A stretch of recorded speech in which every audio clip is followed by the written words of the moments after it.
अस्सलाम वालेकुम नाजरीन, एमपी करंट न्यूज में आप सभी का खैर मकदम करता हूं। खबरों के साथ मैं सैयद अहमद अली। आइए नाजरीन, देखते हैं सबसे पहले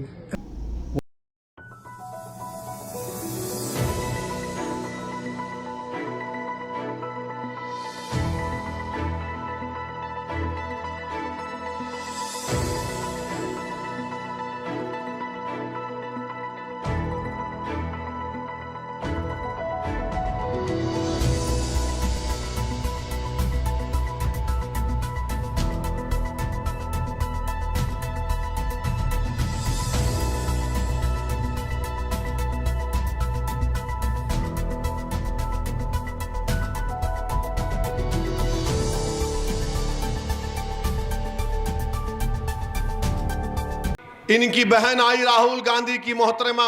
अब देखो, भाई बहन की सोच नहीं मिलती। इनके भाई क्या बोलते, असदुद्दीन ओवैसी पैसे लेके इलेक्शन लड़े, ये बिहार में लड़े। अख्तर ईमान बैठे हैं, कभी इनको घर में बुलाकर चाय पिलाकर पूछ लीजिए। अख्तर ईमान बिहार के इलेक्शन के वक्त मैंने कहा, अख्तर भाई पटना जाइए। किशनगंज से पटना 6, 7, 8 घंटे का सफर होता है। अख्तर ईमान गए, पटना के तमाम कौम और मिल्लत के जिम्मेदार तंजीमों के लोगों से मुलाकात की और कहा कि हमारा अलायंस करवा दीजिए राजद से। बिहार में आरजेडी नहीं बोलते, राजद से। फिर मैं पार्लियामेंट में इनके आरजेडी के एमपी से मिला, 2 एमपी से। मैंने कहा कि हमको अलायंस कर लीजिए हमसे, 5 सीट दो हमको। मैंने सिर्फ 5 सीट दो। तो एक एमपी साहब मुस्कुराए, एक बोले, आप क्यों लड़ते हैं, क्या जरूरत है आपको मेरा? ठीक है। मैंने कहा, हम पार्लियामेंट का इलेक्शन लड़े किशनगंज से, 3 लाख वोट हमको मिले। पूरे बिहार की 40 लोकसभा सीटों में 1 सीट जीती कांग्रेस किशनगंज से। हम 3 लाख वोट लिए। नीतीश कुमार की पार्टी 3,25,000, अख्तर भाई 3 लाख वोट लिए। और उम्मीदवार जो जीता कांग्रेस का 3.5 लाख वोट लिया। हम बोले 3 लाख वोट लिए हैं, 5 सीट दे दो। नहीं बोले, ठीक है हम 19 सीट कुशवाहा साहब से अलायंस के, बोले 19 सीट लड़िए। 19 सीट लड़े, 5 जीते, उसमें से 9 पे ये आरजेडी कांग्रेस कामयाब हुई और 6 पे बीजेपी। अरे अगर 9 के वोट को मंलिस जोली मिला लिए तब भी वो लोग जीत रहे थे। ये 6 के अगर वोट मिला के इनको दे दिए कांग्रेस को तब भी वो नहीं जीत पाते थे। मगर इल्जाम लगाया मंदलिस पर।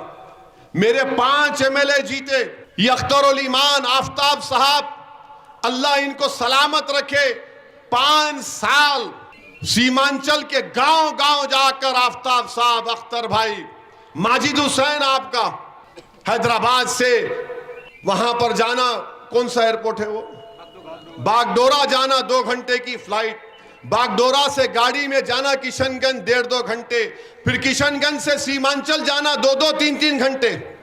5 साल ये लोग मेहनत किए, भूखे रहकर, धूप में, बारिश में, अपना सब कुछ कुर्बान करके हम लोग 5 एमएलए लेकर आए। ये जालिम लोग क्या किए, हमारे 4 बेईमानों को खरीद लिए, 4 एमएलए को खरीद लिए, जमीर बेचने वालों को, इन बेईमानों को खरीदे। कितने में खरीदे मालूम आपको? किसी को 50 लाख में, किसी को 80 लाख में। भीख मांगते थे मेरे सामने, इलेक्शन में आकर रोते थे। ये तमाम के तमाम 4 के 4। एक तो आके रोया मेरे सामने, ओवैसी भाई, मेरे टिकट नहीं मिल रहा, मेरे को बचा लो। बच्चों के ऐसा रोया। एक तो बेचारे, क्या बोलो उनको मैं। इलेक्शन से 3 दिन पहले माजिद अख्तर भाई, मालूम है सर, हम लुट गए, कुछ नहीं है, कुछ करिए। अल्लाह जानता है हमने क्या क्या किया उसके लिए, अख्तर भाई जानते हैं। 4 के 4 खरीद लिए बेईमानों को। और एक ऐसा एमएलए है उसमें जो सिर्फ 50 या 60 लाख में बिक गया। अच्छा क्या किया मालूम? मजाक देखो आप, जो पैसे ले लिए, दुबई में एक होटल खोले। यहां पर जो जुबली हिल्स में वो जो पुराना क्रिकेटर, रिटायर्ड क्रिकेटर है, जो उम्मीदवार है, उसको उन्होंने टिकट दिया फर्स्ट क्लास का, हैदराबाद से दुबई का 2.5-3 लाख का टिकट देके दुबई में लिख गए। बिरयानी की होटल इफ्तिताह उससे कराए, और बिरयानी की होटल का नाम क्या है? हैदराबादी बिरयानी। अरे शर्म करना था, तुमने हमको धोखा दिया। तुम 80 लाख 50 लाख में बिकते। मगर मुझे यकीन है कि सीमांचल की आवाम आइंदा असेंबली इलेक्शन में इन गद्दारों को माफ नहीं करेगी, इनको बदतरीन शिकस्त होगी इंशाअल्लाह ताला। और मैं आपके दरमियान में खड़े होकर कह रहा हूं, 2024 का लोकसभा का इलेक्शन होगा। सुनो राहुल गांधी, सीमांत किशनगंज से मंदलिस का एमपी रहेगा, हम लड़ेंगे इंशाअल्लाह ताला, लड़ेंगे, जवाब देंगे तुमको। सीमांचल की आवाम तुमको जवाब देगी, बिहार का जनता तुमको जवाब देगी। और इतना डरते मंदलिस से, अख्तर भाई हमको बोले आइए साहब, एक जगह पे ब्रिज नहीं है, हमको नदी में चलना है। हम समझे कि थोड़ा नदी के सीधा पानी में उतार दिया अख्तर भाई। बिहार के लोग जो है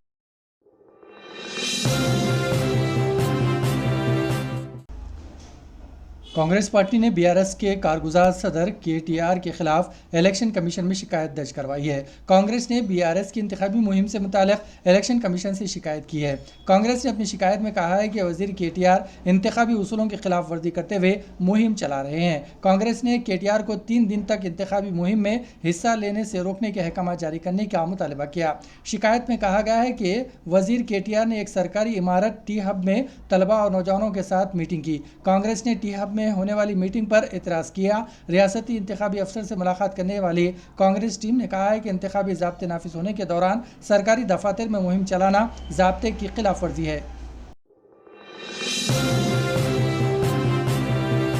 रियासत उत्तर प्रदेश में एक शादी की तकरीब में रसगुल्लों के लिए झगड़ा हो गया, जिसमें 6 अफराद जख्मी हो गए। शमशाबाद इलाके में इतवार के दिन एक शादी की तकरीब मुनक़्क़िद हुई। मेहमानों के लिए हमा क़स्म के पकवानों का इंतज़ाम किया गया। शादी का वक्त करीब था कि इसी दौरान रसगुल्ला ख़त्म हो गया और बाज़ लोगों को नहीं मालूम, जिस पर वो लोग नाराज़ हो गए। मेहमानों में से किसी ने शिकायत की कि रसगुल्ले ख़त्म होने की शिकायत की, जिस पर मुंतज़िमीन बरहम हो गए। इस मसले पर इनमें झगड़ा हुआ, जिसमें 6 अफराद जख्मी हो गए। जख्मियों की शनाख्त भगवान देवी, योगेश, मनोज, कैलाश, धर्मिंदर, पवन के तौर पर की गई है। उन्हें इलाज के लिए अस्पताल मुंतकिल कर दिया गया।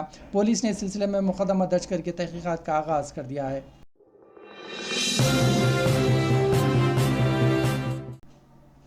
करीमनगर के बीआरएस उम्मीदवार वजीर सिविल सप्लाईज गंगोला कमलाकर ने कहा है कि बीजेपी उम्मीदवार बंडे संजू को मजहब के दरमियान तफरीका पैदा करते हुए अपनी सियासी दुकान चला रहे हैं। ऐसे लोगों को सियासत में रहने का कोई हक नहीं है। वजीर गंगोली ने करीमनगर के अम्बेडकर स्टेडियम में साबिक एमपी विनोद कुमार के साथ मॉर्निंग वॉक के दौरान इंतखाबी मुहिम चलाई। वजीर गंगोलाकर ने कहा है कि रुकने पार्लियामेंट बंडे संजू ने करीमनगर और तेलंगाना के अवाम की फलाह व बिद की कभी परवाह नहीं की। अलबत्ता मज़हब के दरमियान फूट डालकर और ज़ात पात के तनाज़ात को हवा देकर सियासत खेलना अच्छी तरह आता है।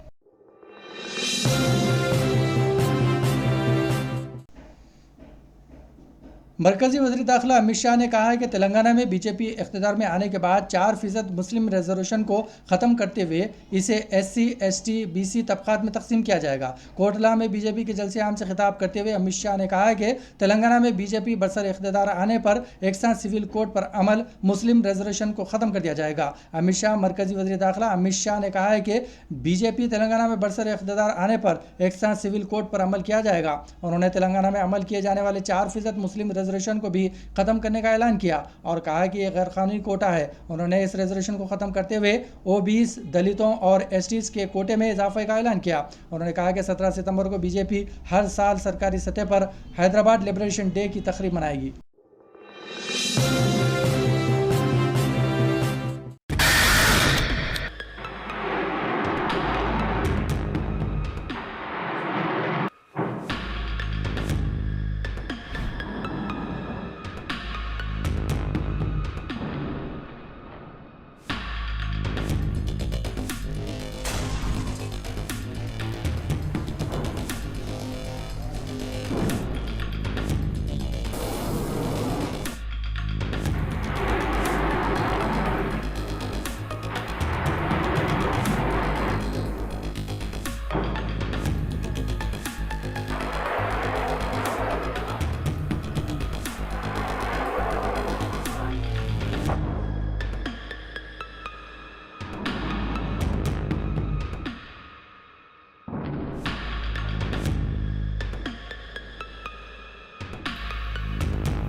इसी के साथ नाज़रीन खबरनामा यहीं इख्तिताम पजीर होता है। हमें सारी टीम के साथ इजाज़त दीजिए और हाँ, एमए करंट न्यूज़ को सब्सक्राइब करना और लाइक करना ना भूलें।